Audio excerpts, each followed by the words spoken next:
Hi, in today's tutorial, I'm going to show you how to write vertically on the Google Docs browser, or sorry, website. So first of all, all you need to do, just go and open whatever browser working for you. Of course, it could be Google Chrome, Opera, Brave like me, Microsoft Edge, Firefox, even Internet Explorer if it's working for you, right? So once you did that, once you open your browser, go to the URL section and make sure to type docs.google. Just type this and it will open for you, docs.google.com, and hit the enter button.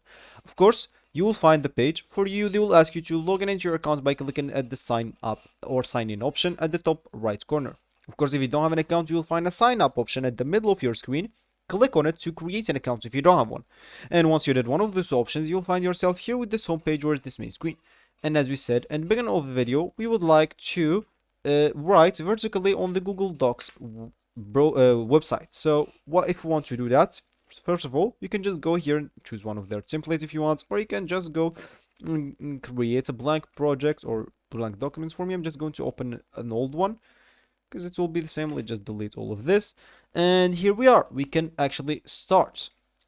So of course, we would like to write vertically. So we can just, once we type like a lot of messages here,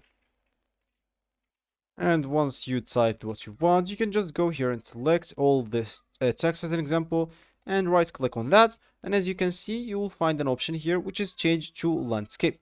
If you click on it, as you can see, the pages become wider. That means you are writing now vertically. Of course, you can just keep typing whatever you want. So let me just type one word or one letter, and as you can see, the actual page is not A4 now, and it's turned into a vertical option. As you can see, it's different from this page. So this will actually for this tutorial. I hope you like it. Thank you guys for watching, and goodbye.